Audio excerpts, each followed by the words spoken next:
¿Qué tal, amigos? Un gusto saludarles. Soy Miguel Ángel Martínez Zug y les doy la bienvenida a este su programa de Consultorio Fiscal, donde hoy tenemos preparados para ustedes un programa, pues bueno, de los que le llamamos temporales. Vamos a platicar de lo que es la Declaración Anual de Personas Morales, lo que conocemos en el régimen general de ley.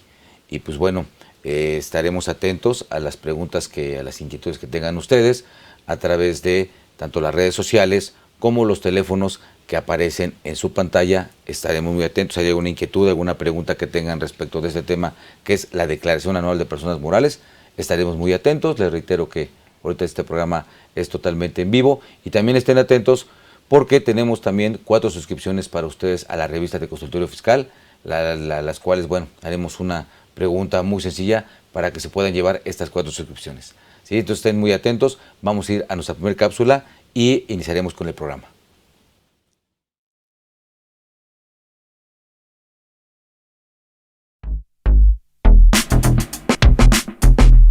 ¿Sabes si lo que te dicen es verdad? Entérate aquí, en Cuentas Claras. Cuentas Claras. Declaración Anual de Personas Morales, Régimen General.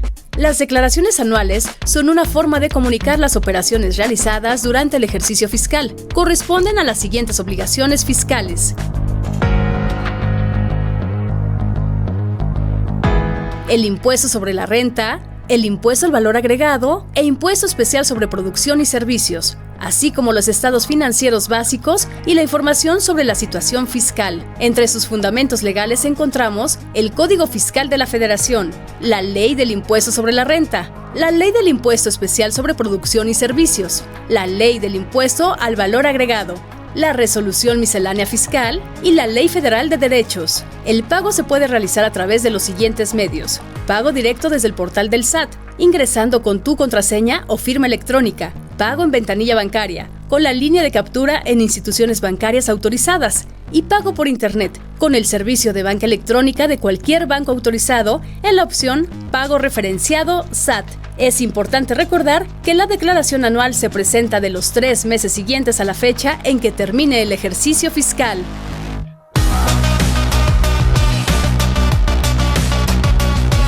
Fuente: Servicio de Administración Tributaria, SAT.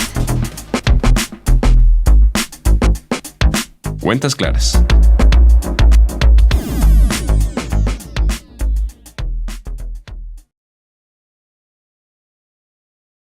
Muy bien, pues ahí tienen una pequeña reseña de lo que es el tema del día de hoy. Y pues bueno, daremos inicio a nuestro tema. Y para platicar de este tema, contamos hoy con la presencia del licenciado en Contaduría, Roy Ester Obregón Ortega. Roy, muchísimas gracias por estar aquí en este programa. No, el placer es mío completamente, el tener la oportunidad de compartir un poco de mi experiencia y los conocimientos que he adquirido en este tiempo. Muy bien, Roy, muchísimas gracias. Déjenme comentarles algo muy personal. Es muy grato que un alumno de la facultad que tuvimos, que siempre fue un gran estudiante, hoy esté con nosotros en este programa. Es un joven que pues bueno, viene destacando, viene desarrollándose y bueno, son los futuros fiscalistas de este país. Y es un honor para mí, Roy, tenerte aquí en este programa. Les leo un poco de su trayectoria. Es licenciado en Contaduría, egresado de la Facultad de Contaduría y Administración de la Universidad Nacional Autónoma de México. Es encargado de auditoría del despacho Gutiérrez Enríquez Consultores Sociedad Civil. En la experiencia en la elaboración de dictámenes fiscales para efectos de AGAF, de Seguridad Social y de Impuestos Locales. Él tiene un diplomado en Asesoría Integral por la BDO de México y un diplomado en Prevención y Detección de Fraudes en el Colegio de Contadores Públicos de México, ¿no? Muy bien, Roy, pues muchísimas gracias. Muchas gracias por estar en este programa, amigo. Y pues bueno, no hay plazo que no se venza, ¿no? Y obligación que no tenga que cumplirse. Y en este caso, pues ya estamos próximos a la declaración anual. Justamente. Y a mí me gustaría que empezáramos recordando cuál es esa fecha que tanto estamos peleando por llegar, de cumplir todo a tiempo. Y recordemos que en el artículo 76, fracción quinta, nos marca que tenemos la obligación de presentar la declaración anual. A más tardar, dentro de los 3 meses siguientes al cierre del ejercicio. ¿Okay? Así es. Entonces, vamos a entender primero en qué consiste el ejercicio. De acuerdo con el artículo 11 del Código Fiscal de la Federación, ese nos aclara que el ejercicio consiste en el año calendario. Por lo tanto, estamos hablando de que nos está hablando de que la fecha límite para presentar la declaración anual es el 31 de marzo. Pero mucho ojo, hay que tener cuidado porque en esta ocasión cae en día lunes. Así es. Entonces, aún estamos en un muy buen tiempo de hacer algunos movimientos y algunos amarres para que todo salga de la mejor manera posible, ¿no? Entonces, me gustaría empezar a manejar lo que es el tema de la carátula. La carta de la declaración. Creo que en ese sentido hay algunas novedades, cuestiones donde pues, no nada más es el tema de elaborar papeles de trabajo y llenar una declaración, sino ahora hay cuestiones novedosas o nuevas en el tema, como tú bien comentas, de la carátula, ¿no? Cuando empiezas a llenarla, creo que la autoridad empieza ahí a hacer algunos cuestionamientos, ¿no? Que hay que tener mucho cuidado con ellos. Sí, justamente, y entonces el primer paso que nos pregunta es los típicos, ¿no? El ejercicio, el tipo de declaración que corresponde, el periodo, y aquí viene la primera pregunta que nos va a manejar, que es un poquito para analizarse, ¿no? Que es, ¿está obligado a dictaminarse en términos del 32A del Código Fiscal de la Federación? Entonces, cuando nosotros nos metemos al Código Fiscal de la Federación, en su segundo párrafo, vamos a encontrar que los que están obligados para presentar el dictamen de estados financieros son las empresas que en el ejercicio inmediato anterior hayan excedido cierta cantidad de millones, o que en el ejercicio inmediato anterior hayan puesto acciones ante el gran público inversionista. Ahora, notarás que en este caso yo no dije una cantidad de qué millones se refiere. Claro. Esto se debe a que debemos de tener cuidado con la interpretación. Recordemos que la declaración anual de 2025, la declaración anual de 2024 la presentamos en 2025. Entonces estamos hablando de los ingresos de 2023. Por lo tanto, tendríamos que irnos a la normatividad de 2023 para ver qué ingresos son los que están obligados a presentar esta obligación.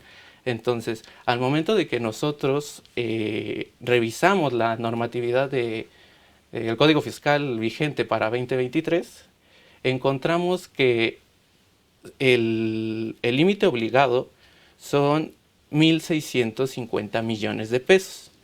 ¿En el actual? En el actual. O sea, si yo ahorita voy y veo esa pregunta, y tomo mi código fiscal, ¿no? Y como estoy actualizado, pues tomo el 2025, ¿no? El que, bueno, si lo compré, mi prontuario, ¿no? Ya lo tomé. Y veo bien la cantidad. Y a lo mejor mi mente dice inmediatamente, oye, esa cantidad es la que debo de ver con mis ingresos, ¿no?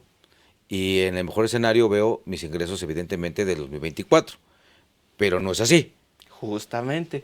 Y entonces por eso hay que tener mayor cuidado con qué cantidades vamos a determinar este límite, porque en dado caso de estar obligados y no presentarlo en la declaración anual, podemos hacernos acreedores a alguna multa, alguna sanción por parte de la autoridad. Ahora, una vez que nosotros ya determinamos si somos obligados o no, ya podemos relajarnos un poco. Que tengo que ver, perdón, los ingresos de 2023, porque dictamino de 2024 y la norma establece que debe ser del año anterior, los ingresos del año anterior para dictaminarme 2024, ¿es correcto? Correcto. Y tengo que ver los ingresos de 2023 con lo vigente, el monto vigente, ¿en qué año? ¿En 2023? Ahora sí que tengo tres, ¿no? Ah, sí. ¿2023, 2024 o 2025? Ok. ¿Me explico? Con los ingresos que marca la normatividad vigente de 2023. Correcto. Específicamente. Porque si nosotros nos vamos con la normatividad de 2025, puede que nos vayamos con la finta de que es un poco mayor y digamos, ¿sabes qué? Yo no soy sujeto obligado. Claro, y 24 ni lo veo. Sí, porque se va a hacer para el año que viene, ¿no? Ya es tema para el siguiente año. Así es. Específicamente. Entonces, una vez que nosotros salimos resuelta esta duda, le ponemos no a la declaración en dado caso de que no seamos obligados. Entonces viene la siguiente pregunta. Oye, Roy, una pregunta. Y si no le pongo nada y me sigo, ¿me permite o tengo que a fuerzas contestarlo? No. Y no me deja avanzar. No, forzosamente tienes que contestarlo porque eso te va a habilitar las obligaciones que tienes que presentar. Ok, entonces En es algún es caso. una pregunta obligada que sale al momento de la carátula. Una vez que ya lleno los datos generales, por llamarlo así, me viene esa pregunta. Si no la contesto, no me permite avanzar. Sí, efectivamente. Ahora sí que el problema que tenemos con estos prellenados con los cuales contamos es que si no llenamos algún dato que para la autoridad sea obligatorio, no nos va a dejar avanzar. Claro. Entonces es muy importante tener este análisis. Ahora, después de esta pregunta, si nosotros les decimos, ¿sabes qué? No estoy obligado, vamos a tener lo siguiente, que es, ¿optas? O sea, una pregunta más. Ajá, O justamente. sea, otra vez van a decir, bueno, no es obligado, pero optas por dictaminarte y otra vez entramos al tema de que si no contesto no me deja avanzar, ¿no? Justamente. Y entonces, en este caso, el artículo 32A, en su primer párrafo, nos va a manejar 3 supuestos por los cuales nosotros podríamos optar por dictaminar. En el primero es que en el ejercicio inmediato anterior, muy similar como los obligados, hayan acumulado, tengan ingresos iguales o mayores que 160 millones de pesos. Ok. Si te das cuenta, es una cantidad mucho menor. Claro. Y aquí hay que A la tener de 2025, que si veo el código de 2025, ¿no? justamente, Eso. y entonces hay que tener específicamente cuidado con los mismos términos con los que determinamos si estamos obligados. Porque igual, al ser una cantidad menor, es muy fácil que nosotros podamos optar. Y en este caso podríamos disfrutar algunos de los beneficios. Y, por ejemplo, Roy, digo, vamos a suponer, porque lo hay, ¿eh? Hay contribuyentes que dicen, mira, por cuestiones de buenas prácticas, por cuestiones de tranquilidad, por cuestiones de, pues, algunos supuestos beneficios que puede tener el dictaminarse, no caigo en ningún supuesto, pero quiero dictaminarme para efectos fiscales. ¿Eso es posible? Sí, aunque no caiga en los supuestos que la ley me dice, los obligados deben de estar en sus supuestos, ¿me explico? No caigo en ninguno, ¿me explico? Pero aún así quiero por tranquilidad, porque es mi deseo, porque es mi opción y pongo sí. ¿Pasaría ahí algo catastrófico para la empresa? ¿O simplemente ya opté por obligarme, pues presento mi dictamen y todo para adelante, ¿no? ¿Genera alguna sanción porque yo no cumplí con los requisitos? En este caso, no. Más bien el problema sería en dado caso de que no cuentes con la información necesaria o lo suficientemente desarrollada, puedas generarte tú mismo un problema a la hora de haber aceptado presentar un dictamen. Porque fíjate, llenado. déjame decirte que, y es algo que, salvo tu mejor opinión, no lo veo mal. Hay varias empresas, pequeñas o medianas, que por tranquilidad, por el tema de las buenas prácticas, por cuestiones que se han dado, por vivencias con socios, y quieren el administrador, el que lleva la administración de la empresa, quiere optar por dictaminarse.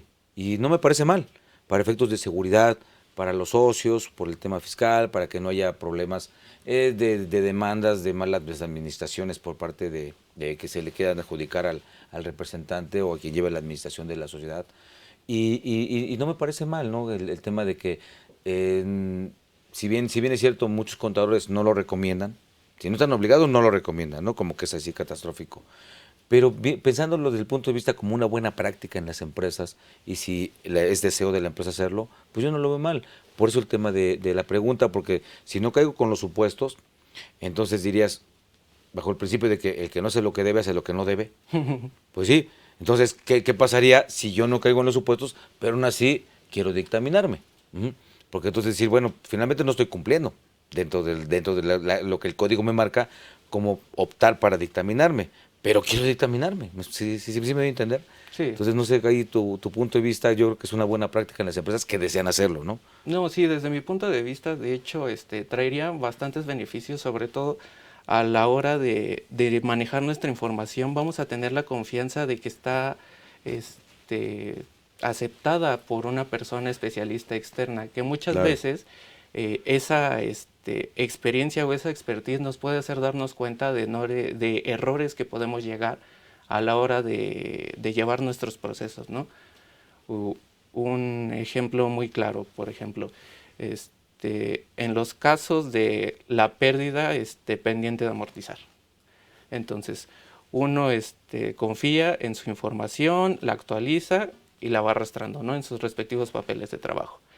Pero llega el auditor, te empieza a revisar los papeles de trabajo y se da cuenta que no estás aplicando correctamente los índices nacionales correspondientes para dicha actualización. Claro. Entonces, algo tan común va a tener su repercusión en lo que es la CUFIN. Y entonces, a la hora de que repartas dividendos y la autoridad te diga, oye, tu cuenta de CUFIN, si bien sí me la estás actualizando, pero me la estás actualizando mal, ¿no? Entonces, en este caso, ya estamos siendo preventivos. Por supuesto. Y además, vamos a tener ese beneficio de que cuando uno se dictamina, al primero que llaman es al auditor para sus papeles de trabajo. Por supuesto. Entonces, eso, quieras o no, nos puede dar alguna ventaja de tiempo. Que híjole, hay veces que la autoridad se brinca ese proceso, y llega directo y digo, perdónenme, pero hay que estar muy atentos porque pues la autoridad prácticamente puede hacer lo que quiera, ¿no? No debe, porque Sí, la autoridad nada más puede hacer lo que la ley expresamente le permite, pero pues se brincan trancas y y de repente vemos que tan simple como que, pues para mí no, ¿no? Sí, Y a ver, justamente. para mí no es así, para mí no hay materialidad, para mí no es esto, y ahora sí hazle como quieras contribuyente, ¿no? Entonces hay que tener mucho cuidado. Pero bueno, ya llenamos esa parte, le pongo sí, le pongo no, y avanzo, ¿no? Sí. Y ya, entonces ya puedo llenar mi declaración. No, todavía ¿todavía no. no? Todavía respondes, optas. Sí, no. Si tú respondes no, te viene todavía una tercera pregunta. ¿Estás seguro? Sí, justamente. ¿Estás seguro que no me estás mintiendo? Sí. La tercera pregunta que viene es si estás obligado a presentar información sobre tu situación fiscal. Otro el tema famoso importante. SIF. Otro tema importante. Y aquí ¿no? ya no nos manda al artículo 32A del Código Fiscal, nos manda al artículo 32H, en el cual ya nos maneja 6 supuestos por los cuales nosotros podríamos estar obligados a presentar el ISIF. Entonces, el primero de los supuestos es que tú tengas unos ingresos mayores en el ejercicio inmediato anterior de 1.160.000. Nada más, por favor, Roy, para aclarar a nuestros amigos, ¿qué es el ISIF? El ISIF es prácticamente un pequeño dictamen que la autoridad te requiere, que tiene ciertos anexos donde tú le explicas a partir de tus estados financieros cómo llegas a ciertos resultados. Claro. Como por ejemplo, a partir de tus ventas, cómo llegas a tus ingresos fiscales, cómo cómo integras tus bases de retenciones de honorarios, de reciclo, de IVA, más aparte de una serie de cuestionarios respecto ya a cada situación específica de cada contribuyente. Estos son entre 20 y 26 anexos. Esto lo digo porque hay que tener en cuenta el lapso de realización del ISIF. Claro. Porque a veces uno no se da cuenta y dice, chin, ¿sabes qué? Soy obligado. Porque aparte si no lo llenas tampoco te deja avanzar. Justamente. En este apartado, si tú le respondes que sí eres un obligado, a la hora de que te aparecen las obligaciones fiscales de ISR personas morales va a aparecer uno que dice ISIF. Ahí es donde se tiene que anexar ese, digamos, pequeño dictamen. Y una pregunta, Roy. Vamos a suponer que soy de los contribuyentes que hago el cumplimiento, ¿no? Cumplo y miento. Entonces, sí estoy obligado, pero le pongo que no, para seguir avanzando, por decir algo, ¿no? O sea, a lo mejor pues no se van a dar cuenta y cosas como esas, ¿no? Ya sabes que hay algunos que se atreven a hacer eso. Y le pongo no. ¿Hay alguna forma dentro de lo que es la dichosa inteligencia artificial, no diga la autoridad, oye, espérame, no, me estás mintiendo? Porque de alguna forma, parte de la información que nos piden, la autoridad ya la tiene. ¿Estás de acuerdo? O sea, ya la sabe, o sea, de alguna forma ya se presentó. O la puede concluir de la información que evidentemente ya se le presentó. Pero si yo vamos a suponer que estoy obligado a prestar la información, pero le pongo no, para seguir avanzando, ¿no? En la declaración, y no quiero pues llenar esa información o perder el tiempo en la declaración, o la hora, ¿no?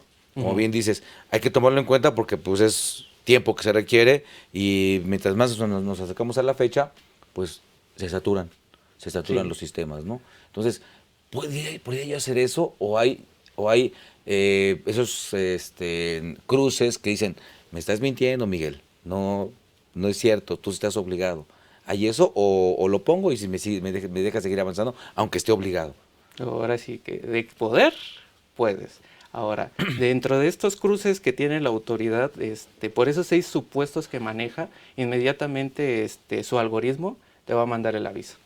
Así, oye, tú tenías esta obligación y no me la estás presentando.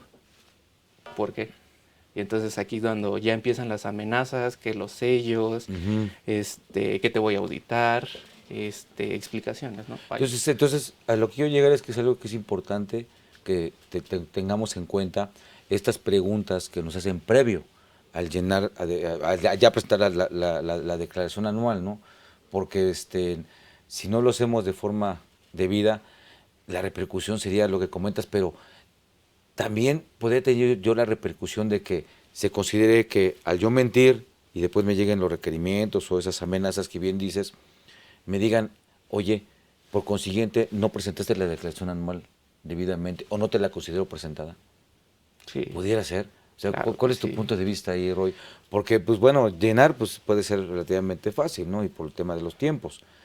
Pero el tema es lo hice adecuadamente, porque no olvidemos que en términos del Código Fiscal dice, pues tú tienes que presentar la información que te pidan. Los formatos siempre han sido excesivos en la información que nos piden, ¿no? Y la declaración anual, pues también en ningún lugar se establece que hay que poner todo lo que nos piden en la declaración anual. Simplemente es presentar el impuesto que tengo a cargo, no en términos del impuesto sobre la renta, pero nos piden una serie de información impresionante en las declaraciones, ¿no? En dónde está el fundamento legal, pero como el formato lo requiere, hay que llenarlo. En este caso de lo que nos estás platicando, Roy, de esas preguntas que nos hacen, pues yo creo que esta tercera tiene mucha trascendencia. Digo, todas, ¿no? Pero esta tercera tiene mucha trascendencia en lo que si pongo sí, pongo no, y aparte de la información que estoy llenando, salvo tu mejor, bueno, ¿cuál es tu opinión al respecto de si puede ser que si no lo lleno bien o digo que no, y ahí miento, se puede tener como considerar que sí presenté mi declaración o la presenté incompleta, lo cual me conllevaría, independientemente de esas amenazas, a una infracción y por consiguiente de la infracción a una multa? ¿Pudiera ser eso, Roy? Pudiera ser, pero en este caso en particular, yo diría que tendrías que analizar muy bien la información, porque si tú por temas de tiempo, de que estás el 31 refrescando todo el día la página, cambiando de navegadores a lo loco, como no es costumbre, Claro. normalmente, pues cumplir con la obligación independientemente, ¿no? Corriendo a lo mejor un riesgo de que la autoridad inmediatamente se dé cuenta, ¿no? Con estos algoritmos. Hay que recordar que a veces hasta en los mismos pagos provisionales, el mismo 17 te llega un recordatorio de que cumplas tus obligaciones fiscales, ¿no? Pero en dado caso de que sabes que ya no hay de otra, no me da tiempo, presentar la declaración y lo más pronto posible presentar la complementaria antes de que pues, la autoridad tenga algún tipo bueno, te haga algún tipo de requerimiento de información. Por sus features de inteligencia artificial, ¿no? Que salga todo eso. Sí, muy perfectamente. Bien. Qué bueno, eso de inteligencia pues está muy, digo, como que nada más es una frasecita que se le pone porque pues no se actualizan esa información que se presenta, ¿no? Sí. Pero evitar riesgos, amigos, hay que evitar esos riesgos, hay que ser muy cuidadosos. Creo que hoy más que nunca hay que ser muy cuidadosos y acuérdense que siempre en los detalles es con el diablo, ¿no? Sí, pueden aparecer efectivamente. cuestiones delicadas. ¿Qué más, Roy? Ya pasé las preguntas, ya pasé los primeros 3 obstáculos y luego ¿qué sigue? Luego ya lo que tenemos son los ingresos. Entonces, aquí con los ingresos hay que hacer un pequeño recordatorio. ¿Qué son los ingresos para la ley de impuestos sobre la renta, ¿no? Entonces, en el artículo 16 nos maneja cuáles son los ingresos. Tenemos ingresos en efectivo, en bienes, en servicios, en créditos y todos los demás, ya que la autoridad que quiere recaudar lo más posible, ¿no? Entonces, en efectivo pues, podemos tener que son los que hacemos día a día con las monedas, moneda en curso nacional, en bienes que a cambio de tu servicio a la enajenación te puedan dar algún activo, por ejemplo, un auto. Tenemos el servicio que a cambio de tu enajenación te puedan proporcionar un servicio en caso de que tengan falta de liquidez. Y tenemos los ingresos en crédito, que puede ser el concepto que más nos puede resonar. ¿Qué es un ingreso en crédito, no? Ay, es una tarjeta de crédito que me da el banco, ¿no? No, Así es. Es un concepto que maneja la autoridad para manejar a todo este beneficio que te haga incrementar tu patrimonio específicamente. Un ejemplo que podríamos tener es el ajuste anual por inflación acumulable, donde tú te ves beneficiado por el financiamiento que obtienes. Yo me permito llamarles, son los ingresos de mentiritas con impuestos de veritas, ¿no? Justamente esos mismos. Entonces, también de ahí hay que recordar los momentos en que se acumulan dichos ingresos, algo muy importante. En el caso de enajenación o prestación de servicios, tenemos que son tres principales. Cuando se emita el CFDI, donde ampare el precio de la contraprestación. El segundo, que es cuando se entregue el bien o se presente el servicio. Y por último, en el cobro total o parcial de la operación, independientemente de que sea un anticipo. Claro. En el caso de arrendamiento, tenemos que igual son tres, que es cuando sea exigible total o parcial la contraprestación, o cuando se emita el CFDI. Entonces, atendiendo estos aspectos generales, también nos podríamos ir a algunos aspectos particulares, esto debido a que podemos tener algún tipo de discrepancia con lo que se refleja en nuestros pagos provisionales. Un ejemplo podría ser la enajenación de un activo fijo. Por ejemplo, un coche utilitario de la empresa. Supongamos que lo vendemos en 200,000 pesos. El monto original de la inversión de ese activo era de 300,000 y apenas llevaba la mitad de su deducción. Entonces, la ley del impuesto sobre la renta que nos dice que lo que nosotros tenemos que acumular es la ganancia, no el total de la operación. Claro. Entonces, ¿pero qué pasa? Que nosotros tenemos que emitir un CFDI. Por supuesto. Al respecto para la transmisión de la propiedad. Cuando nosotros llegamos a nuestro pago provisional, ¿qué notamos? Automáticamente está acumulado ese ingreso. Entonces, si nosotros no nos tomamos el tiempo de analizar, por ejemplo, que ese tipo de ingresos no podemos ir con la finta. Claro, que fíjate, perdón que te interrumpa, es lo que la mayoría pasa, ¿no? En decir, bueno, ya un CFDI igual a ingreso. Y la verdad es que no es así. Hay que, como tú bien dices, analizar cada operación, qué fue lo que me llevó a expedir un CFDI. Si fue mis operaciones normales de la empresa, vendo, rento, presto un servicio, o si fue una operación particular, porque también no todos los días vende los autos utilitarios o el activo de la empresa, ¿no? Claramente. Entonces, hay las operaciones que tienen una particularidad que por naturaleza de la operación tengo que expedir un CFDI, porque en este caso, como una operación que pudiera ser más civil que mercantil, pues no nada más es el tema de que te cedo los derechos, ¿no? En el comprobante o el contrato que celebro de la compraventa del vehículo. En este caso, sí hay que, aparte de transmitir la propiedad del bien, pues la posesión, tengo que transmitir la propiedad. Y uno de los elementos para transmitir la propiedad es ese CFDI que tengo que expedir. Pero como tú bien dices, mucho cuidado, hay que analizar esa operación, porque ese CFDI, aun cuando es una operación, si es una persona moral, lleva IVA, no se tiene que acumular el precio en el cual está amparado el CFDI, que ampara el CFDI, que fue en el que yo vendí el automóvil, ¿no? Ahí tenemos que hacer ese análisis que estás comentando, en donde no es acumulable esos 200,000 pesos, según el caso que estás comentando, ¿no? Justamente. Ahora, ¿cómo podríamos reflejar esto en nuestro pago provisional? Que es lo verdaderamente interesante, porque ya nos lo acumularon. Claro. ¿No? Entonces. Ya en el, ¿cómo se llama? El famoso prellenado. Justamente. Que ya ahorita los contribuyentes, lamentablemente el artículo 6º del Código Fiscal de la Federación pasó a olvidarse, ya no declaras, ahora es una declaración conjunta, ¿no?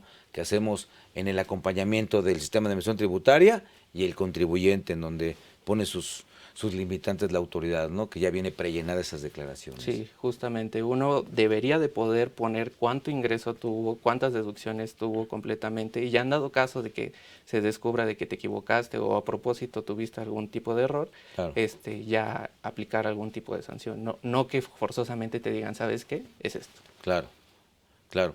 Entonces ahí en ese análisis que se tiene que hacer, ¿en qué consiste ese análisis de esas operaciones? Y no nada más de un automóvil, cualquier activo que se haya dado como medio de pago, que se haya dado como pues sí, básicamente dación en pago o pago en especie, ¿no? en donde se pudo haber pasado eso, o que se enajenó, bueno, se vendió, más bien a través de la compraventa, que es el ejemplo que nos estás manejando, ¿no? Sí, ya para cerrar este tema, específicamente en esto nos vamos a trasladar al pago provisional y vamos a tener ingresos a disminuir. Ahí vamos a tener que buscar ingresos por enajenación de activo. Entonces, y ahí ya ponemos la cantidad, en este caso, de 200,000. Ahora, más adelante tenemos ingresos por adicionar. Ahí en los ingresos por adicionar vamos a buscar los que dicen ganancia. Y ahí es donde vamos a poner los 50,000. Claro. Esto debido a que nuestro ejemplo, nosotros lo enajenamos en 200,000. El monto original de la inversión era de 300,000 y estaba deducido a la mitad. Entonces, si nosotros tomamos los 150,000 pendientes de deducir y se los restamos al valor de la enajenación, tenemos que verdaderamente, bueno, suponiendo que ya fuera el valor actualizado, Claro. El ingreso que nosotros teníamos que acumular es de 50,000. Y ahí, suponiendo que en el pago provisional, fuera, tuviéramos adicionalmente unos 200,000 de ingresos, ahí ya, en total de acumulado, para nuestro pago provisional tenemos los 250,000 en lugar de 400,000, por ejemplo. Claro. Sí, y eso es muy importante porque también otra disposición que lo dice expresamente es, si mal no recuerdo, el 6º párrafo del artículo 31 de la Ley Impuesto sobre la Renta, ¿no? Donde dice que puedes deducir todo lo que falta cuando deje de ser útil o cuando lo vendas, ¿no? Cuando lo enajenes el bien. Entonces, pues bueno, son una de las consideraciones particulares que hay que tener en esta declaración anual que hay que presentar respecto a 2024. Vamos a ir a una pausa, estén pendientes, regresando a la pausa haremos la pregunta para que se puedan llevar la suscripción a la revista de Consultorio Fiscal. Bien, vamos a la pausa y continuamos con nuestro programa.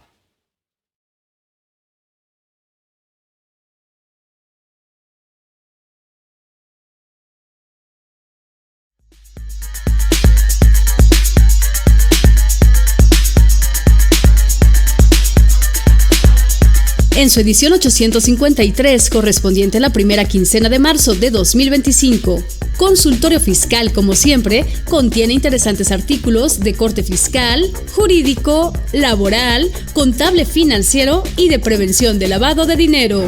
Con la declaración anual de personas morales en puerta, Consultorio Fiscal inicia este mes de marzo con 3 artículos que nos llevan de la mano para la elaboración y cumplimiento de esta obligación prioritaria. Francisco Yáñez Ledesma nos presenta un artículo práctico muy completo con recomendaciones y todos los papeles de trabajo necesarios para simplificar proceso. Mientras que José Julio Solís García nos trae la primera parte de su ya acostumbrado paso a paso dentro del portal del SAT para la captura, validaciones y todo lo relacionado con esta declaración. Y José Manuel Miranda de Santiago nos comparte los puntos clave para una verificación y presentación correcta de esta tarea fiscal. Además, Carlos Alberto Burgoa Toledo analiza a fondo el tema de la nueva obligación de declaración informativa de inmuebles de uso habitacional que ha generado tantas inquietudes y dudas entre los propietarios de vivienda en la Ciudad de México. Y en este número también se incluyen otros temas como los cambios que hizo el SAT para el ingreso de la nueva DIOT en línea, analizada en el número anterior.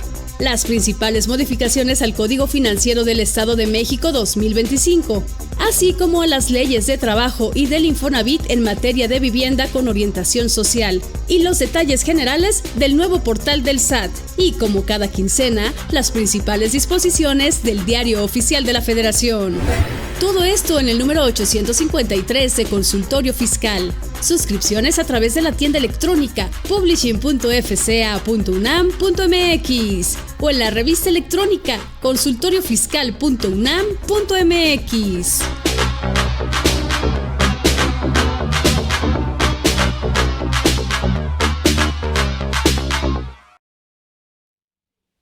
Muy bien, pues ya estamos aquí nuevamente con todos ustedes. Gracias por continuar con nosotros en este programa de Consultorio Fiscal, donde estamos tocando el tema de lo que es pues, algunos tópicos de la declaración anual de 2024. Les recuerdo que este programa es una pequeña serie que vamos a estar hablando de lo que es la declaración anual de 2024.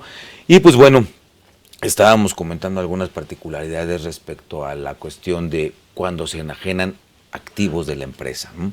Y pues bueno, para que también se lleven las suscripciones a la revista, Roy, ¿qué pregunta se te ocurre hacer a nuestros amigos para que sí se lleven su premio? ¿Te parece una pregunta fácil? Por favor. Que sea el fundamento legal de la presentación de la declaración anual y el del pago. Y el del pago. Perfecto. Entonces, ya tiene la pregunta, amigos, ¿cuál es el fundamento legal para presentar la declaración anual y el pago del impuesto? ¿Es correcto? Perfecto. Fundamento legal para ello, por favor, a los que estén, hay 2 suscripciones para todos ustedes que nos acompañan a través de las redes sociales y 2 y más para los que nos acompañan también y pueden hacer una llamada telefónica a los teléfonos que están apareciendo en su pantalla, y los que están en redes sociales, pues a través de la red social háganos denos la respuesta y se llevarán la suscripción a la revista de consultorio fiscal de manera electrónica por 6 meses. Muy bien, pues ¿qué otra particularidad, Roy, podemos tener en esta declaración? Un caso que se está dando mucho últimamente, tenemos la recuperación por seguro de alguna pérdida de algún activo fijo. Aquí la ley es bastante clara. En el artículo 18 nos menciona que cualquier recuperación se tiene que acumular. Simple, sencillo. Pero ¿qué pasa? Normalmente no conocemos que en la ley del impuesto sobre la renta, en el artículo 37, nos menciona que esa recuperación, siempre y cuando nosotros la ocupemos para recuperar un activo, ya sea de naturaleza análoga o que dicho efectivo nosotros lo ocupamos para pagar un pasivo derivado de ese activo, como puede ser el crédito automotriz en dado caso de que fuera un auto, nosotros podemos optar por no acumular ese ingreso. Ahora, ese mismo artículo nos menciona que tenemos un plazo de 12 meses para tomar la decisión. Claro. ¿Eso qué quiere decir? Por ejemplo, si en marzo del año pasado nosotros tuvimos esa recuperación del seguro, tenemos hasta marzo de este año para tomar una decisión. Pero también hay que tomar en cuenta de que la autoridad nos puede regalar una prórroga. Y esa prórroga consiste de 12 meses. Entonces, en este tema de momentos de acumulación de los ingresos, puede darse el caso de que tenemos un ingreso, un ingreso que no acumulamos en 2023 y podríamos acumular en 24. O en dado caso de que decidamos pedir la prórroga, se va a acumular hasta 2025. Claro. Entonces, aquí también, pues bueno, son cuestiones que en términos de ley, pues no es tanto el que no busques pagar, sino que en términos de ley, pues a lo mejor puedas diferir el pago de ese impuesto, ¿no? Y pues bueno, finalmente es flujo financiero y son cuestiones que pues la ley nos los permite y podemos aprovecharle, ¿no? Sí. En el buen sentido de la palabra, ¿no? Completamente limpio y permitido por la misma autoridad. Así es. Y en este orden de ideas, pues bueno, también hay varios temas que son importantes que yo me permito sugerir que deben de considerar respecto a lo que son viáticos. El tema de esa palabrita, ¿no?, que menciona el artículo 28, porque el tema de los viáticos está en el artículo 28 del impuesto sobre la renta, en donde habla de que los 50 kilómetros que circunden. Entonces es importante que lo vean. En el tema de los mismos automóviles, cuando habla de que la deducción no puede rebasar de los 165,000 pesos, pues analícelo muy bien. Son cuestiones importantes que considerar, y en términos generales el tema incluso esa cuenta contable, ¿no?, que muchas veces se nos ocurre a los contadores, analicemos bien cuando ponemos no deducibles, ¿no? Esa cuenta contable de no deducibles, pues bueno, analicemos si pues violenta tremendamente la técnica contable, es una cuenta fiscal que no tiene nada que hacer allá, pero sin embargo nosotros ya mismo estamos dándole a una deducción que siendo autorizada, que no cumple con requisitos, el efecto de uno deducible. Y la autoridad dice, bueno, pues tú me lo dijiste, está en contabilidad, ¿no? Cuando ese no tiene el efecto de uno deducible, hay que verificar muy bien el 117 del reglamento de la ley sobre la renta, donde tenemos qué es un no deducible. Y dice que el no deducible es el no deducible, pero marcado por la ley. Y evidentemente eso es fundamental porque el no deducible también es un elemento base, como elemento de contribución. Y todo eso es de aplicación estricta según dice la ley, bueno, no la ley, el artículo 5 del Código Fiscal de la Federación, ¿no? Entonces, pues analicemos muchos temas porque hay muchos paradigmas creados, ¿no? En ese sentido, Roy. Y a veces no hacemos un buen análisis de qué es lo que la ley dice, las reglas del juego que hay que aplicar en el sentido de lo que es la aplicación estricta que deriva de un entendimiento para poderlo aplicar correctamente. Y esto pues no es más que otra cosa, más que buscar presentar una declaración en términos de ley, ¿no? Salvo tu mejor opinión. No, sí, estoy completamente de acuerdo. Para la ley del impuesto sobre la renta hay que tener en cuenta de que existen los deducibles y los deducibles que no cumplen los requisitos. Que no es lo mismo. Que no es lo mismo Así que es. no deducibles. También podemos tener el caso de la cuenta de gastos, de cómo ahí tenemos la cuenta de asimilados. Uy, el asimilado. Ahí con el asimilado es todo un tema en donde hay que tener mucho cuidado porque incluso se apertura, como bien dices, la cuenta de asimilados. ¿Y el asimilado qué es? Pues no es nada, no existe, ¿no? El asimilado no existe. Es un honorario que estás pagando y que le retienes conforme a un procedimiento. Entonces lo que se asimila es el impuesto realmente, no la figura jurídica de honorarios, que es de los casos más comunes, ¿no? O en las asociaciones civiles también. Ahí fíjate, bueno, no sé, pero si ventilo a alguien o no, pero los mismos despachos que son sociedades civiles, y se dan el remanente y ponen su contabilidad asimilados, ¿no? Perdóname, es remanente, se acabó. La asimilación es otra cosa. Revisen todo eso, sobre todo en los conceptos que manejan los FDIs, ¿no? Porque eso, salvo tu mejor, bueno, no salvo tu mejor opinión, sino así es. No hay otra forma de manifestarlo sino en un CFDI de nómina. ¿Estás de acuerdo? Y se timbra y todo eso. El tema es el concepto que le estás poniendo. ¿Sí me explico? Y ahí es donde vienen, en la famosa inteligencia artificial, te van a llamar, oye, estás pagando nómina. No, no es nómina. Son los anticipos de rendimientos o los remanentes distribuibles, ¿no? Según sea el caso. Pero pues bueno, el cruce viene y te cae seguro social, porque no estás pagando eso y no has pagado seguro social. Tienes que ir a aclarar que eso no es sujeto de seguro social. Y te cae finanzas diciendo, oye, estás pagando en nómina, espérame, estos son honorarios o bueno, son ganancias que estoy repartiendo que se les llaman remanente distribuible, ¿no? No estoy pagando una remuneración. Y entonces, pero si tú manejas la palabra asimilable, ¿qué estás pagando, Roy? ¿Qué estás pagando en esa cuenta de gastos, ¿no? Sí, justamente, muchas veces incluso se ocupa como una cuenta donde nosotros depositamos todo lo que ya no queramos, ¿no? Vamos registrando lo que llamamos como esas cuentas basura, ¿no? Claro. Donde, como otros gastos. Sí, y la verdad sí es importante que lo analicemos porque de repente, pues di que es un asimilado, ¿no? Y es esa cuenta basura que a alguien se le ocurrió, pero no analizó la repercusión de poder hacer eso, ¿no? Que trae de repente no nada más porque, ya soy un genio porque lo hice deducible y te lo timbré y todo, ¿no? O sea, seguridad, pues sí, seguridad, pero después viene el Seguro Social, después vienen otras autoridades que tienen que ver con cuando tú timbras y dices que pagaste una cuestión incluso de los mal llamados asimilados, ¿no? Y eso es algo importante, la autoridad en las revisiones que está haciendo, ya lo comentábamos en otros programas, ¿sí? Los está eliminando.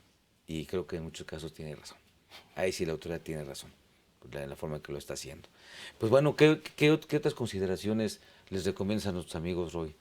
Ahora que estamos hablando justamente de este prellenado, hay que tener en cuenta que la única manera que nosotros tenemos para modificar el ingreso acumulable que nos prellena la declaración anual es yendo justamente a los pagos provisionales y realizar las correcciones correspondientes.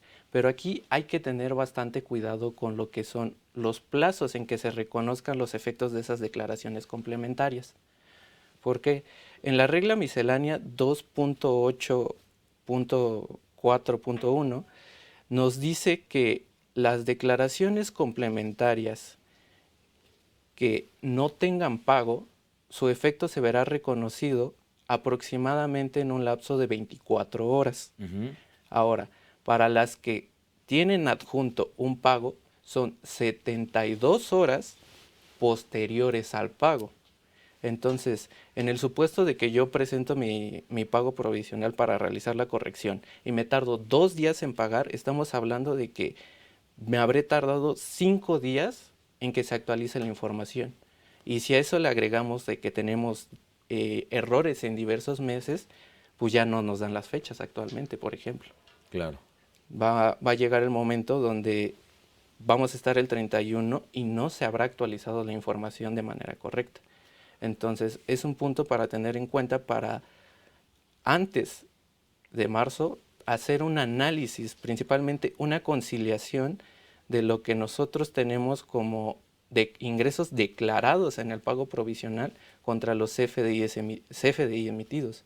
Esto debido a que no hay que olvidar que, para bien o para mal, los pagos provisionales son meramente sobre CFDIs. Claro, claro.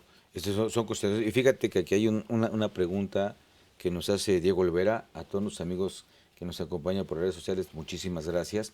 Y Diego Olvera hace una pregunta, Roy. Dice, en enero de 2025 me contratan para presentar la anual de 2024 de una persona moral, pero no presentaron la anual de 2023, ¿sí? Y no me da tiempo de presentar antes la de 2023, si hay pago provisional 2023 y 2024. Duda. Dice, solicito por favor su experiencia y visión. ¿Qué riesgo visualizan por los datos del anual 2023? Perdón, se me movió. ¿Qué riesgo visualizan por los datos del anual 2023 que trae la declaración del anual 2024? ¿Qué sugerencia me pueden aportar para solucionar la presentación en tiempo del anual 2024 con el menor riesgo? Gracias por su respuesta.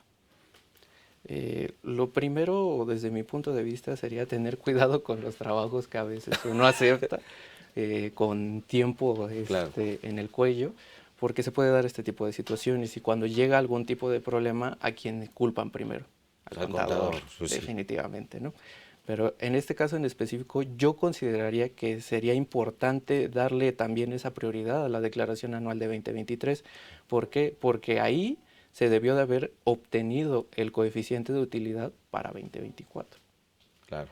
Y entonces, a partir de ese coeficiente, también haber realizado los pagos. Y más que comenta que sí hay pagos provisionales presentados 2023-2024.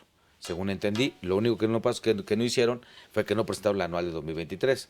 Pero si hay provisionales y después 2024, entonces, ¿con cuál lo presentaron, no? Sí, justamente. Y justamente lo que hemos hablado en esta sesión es ese algoritmo de la autoridad, de que muchas veces nada más llega y te dice, sería interesante analizar cómo es que no le ha llegado ese aviso. Pero desde mi punto de vista sí sería darle prioridad, porque en dado caso de que se pueda presentar la declaración anual de 2024, en cualquier momento también la autoridad puede decir, ¿sabes qué? Me estás mintiendo porque ni siquiera tienes declaración anterior.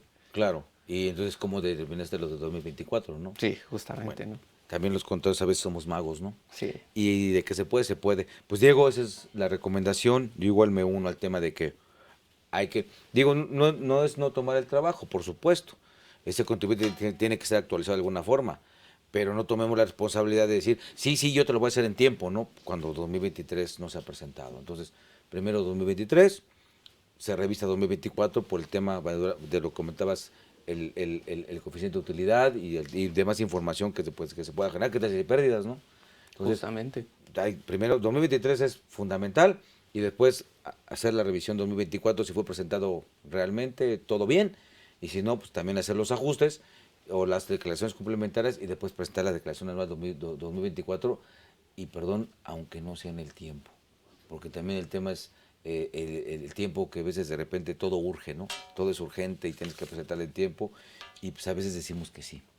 Sí, Y ese es el tema y si dijiste que sí, pues después te vas a ser responsable, ¿no? De no haberla presentado en tiempo y si hay alguna multa, pues después el contribuyente va a querer que la pague el contador que le dijo que sí, ¿no? Entonces, sí hay que tener cuidado con los trabajos que tomamos. Y bueno, por el momento son las preguntas. Recuerden que estamos aquí atentos a cualquier pregunta y fíjate que me quiero anticipar, ya tenemos respuestas. Perfecto. Respuesta, Roy. William dice, fundamento legal, artículo 9 y 76 de la ley ISR. Está parcialmente, correcto, ¿no? Nos faltaría el párrafo y en dado caso la fracción correspondiente. 32 no es. Bueno, pues lo tenemos a respuesta. y también nos dieron una respuesta de OCITRE, artículo 9 de la ley de ISR. Media respuesta. Ahí la tenemos parcialmente, por favor, todavía tienen tiempo de darnos la respuesta correcta, y sea a través de vía telefónica. Tenemos a alguien que nos llamó también por teléfono, sí, Benjamín Hernández González, de Puebla, nos llama, muchas gracias. Un saludo para Dice, Puebla. igualmente, ley del impuesto sobre la renta, artículo 9, fracción 2, y párrafo segundo, y artículo 194, fracción primera. Hijo. Pues revisen rápido, todo está en el tiempo de mandarnos la respuesta correcta, ¿no? Claro ¿Sí? que sí. Están muy cerca. Muy bien.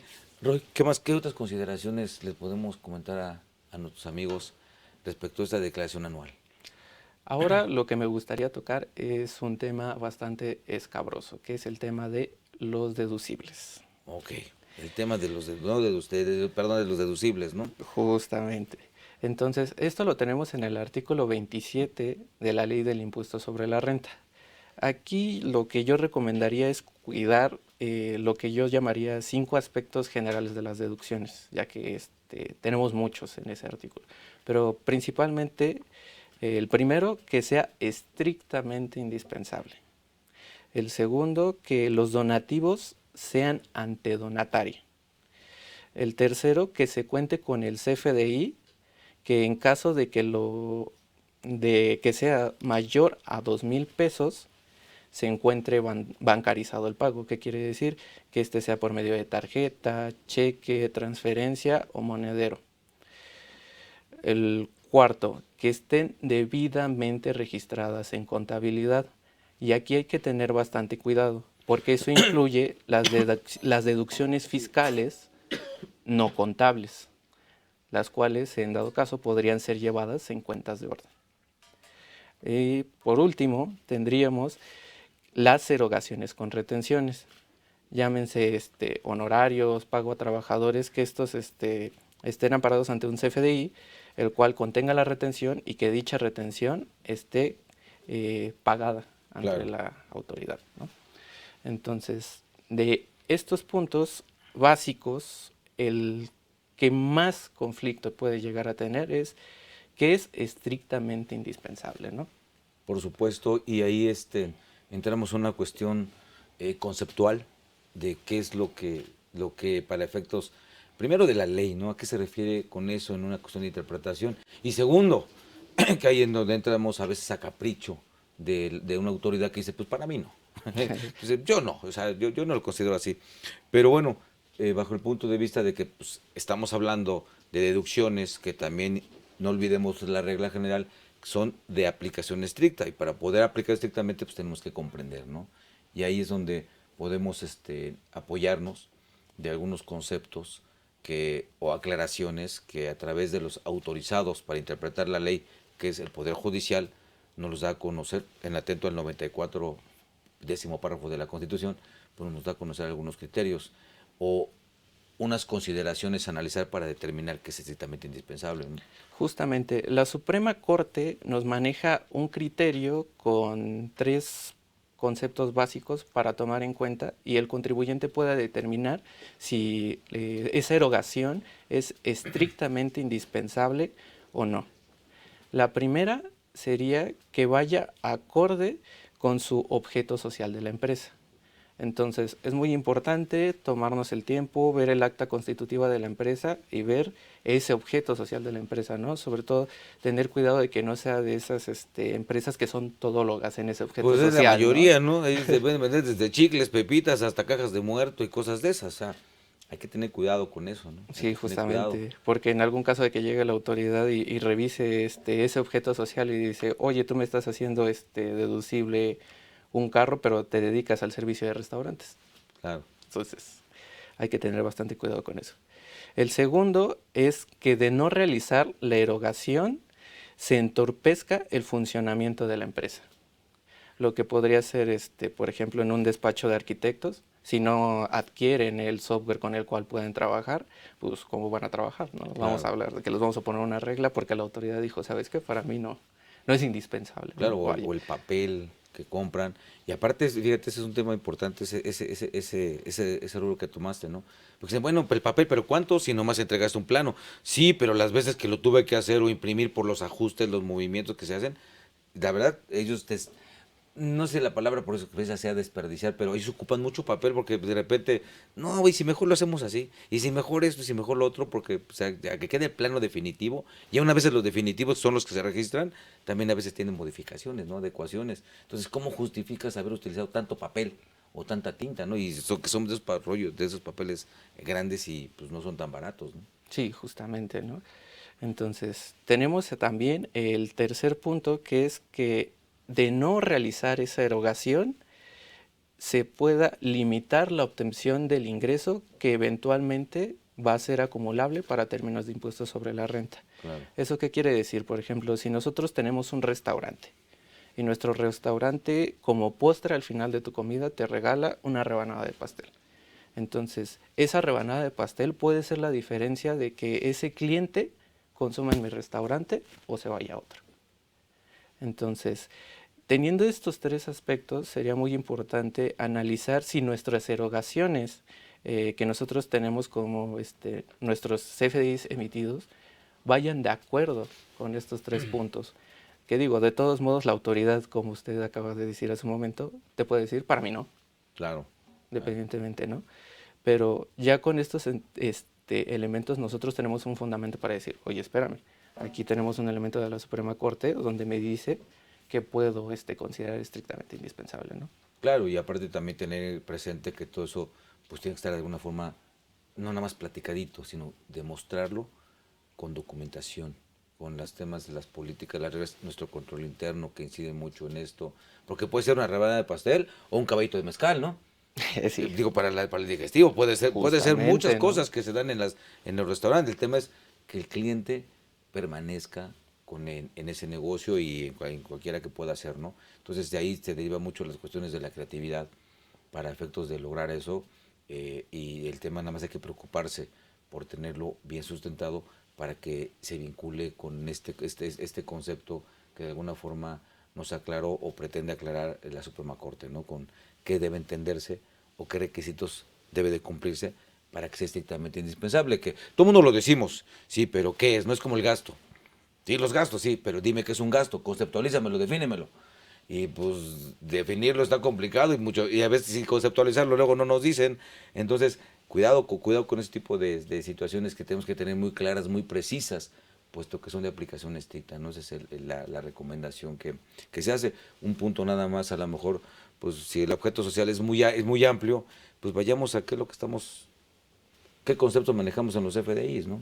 Y constreñirnos a eso, o a lo mejor la actividad preponderante, algo que podamos sustentar para efectos en lo que a lo mejor posiblemente hacemos una corrección a los estatutos y cosas como esas, ¿no? Es importante porque la autoridad dice, bueno, pues aquí tu estatuto dice todo esto, ¿no? ¿A qué me lo vinculas? Si tu facturación dice esto, tu estatuto dice una cosa y tan. Entonces, no me dejas claro que es exactamente indispensable en base a tu objeto social, ¿no? Porque tenemos objetos sociales se van al infinito y más allá. Hay que tener ahí mucho cuidado. ¿Qué otra consideración, Roy? ¿Qué más podemos comentarle a nuestros amigos que ya estamos en la recta final de nuestro programa? Yo consideraría que algunos puntos finos a considerar por último sería tener bastante cuidado con algunos saldos a favor que podamos tener de pagos provisionales, porque muchas veces con todo esto de las prisas o a lo mejor se presentó una complementaria y dijimos, ¿sabes qué?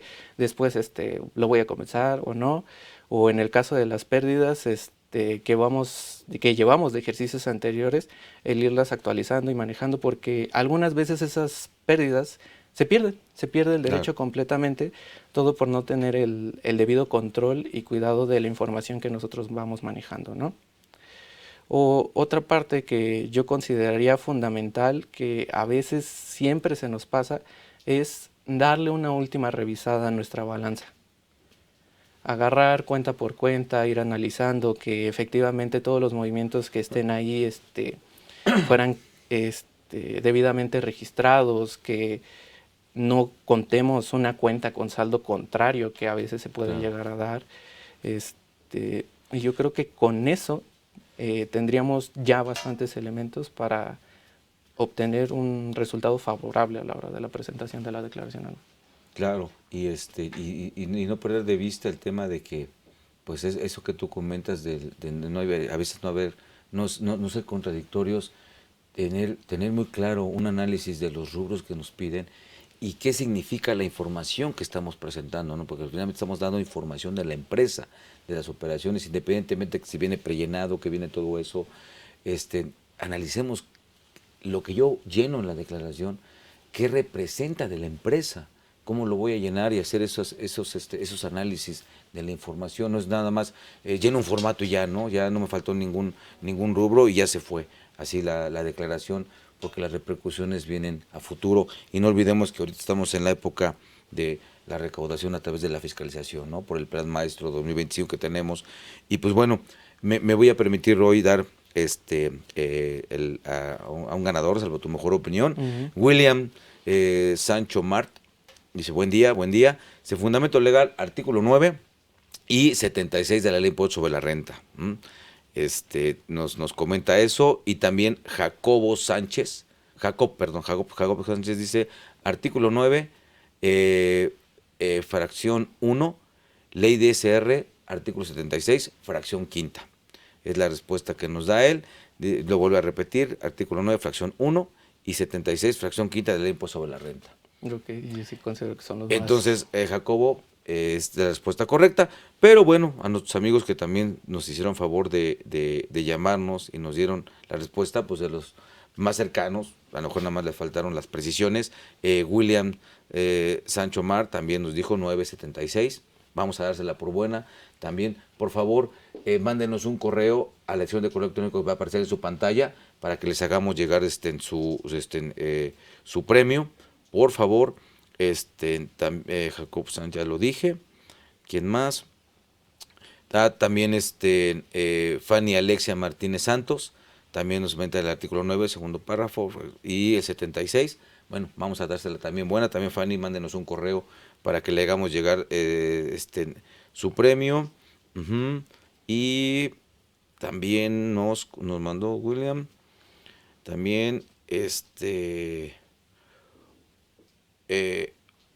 pues también nos dio la respuesta, aunque faltan algunas precisiones, OCITRE, así está aquí, OCITRE. Mándenos por favor un correo a la dirección que aparece en su pantalla, y pues bueno, estaremos atentos para mandarles su premio y felicidades. Muchísimas gracias. Roy, amigo, muchísimas gracias. Te reitero, pues sigue con como vas en esta trayectoria del mundo fiscal, que es apasionante, es padrísimo. Me da mucho orgullo que estés con nosotros en este programa. Muchas gracias. Y pues bueno, también ustedes, amigos, muy amables por su compañía. Les recuerdo que esta es una serie de lo que es la declaración anual de personas morales. Continuamos con el tema la siguiente semana. Muy amables, y les reitero, no olviden que hay que aprender muy bien las reglas del juego para que después, con análisis y creatividad, juguemos a ganar. Que tengan ustedes, que estén todos muy bien, y nos vemos en el siguiente programa.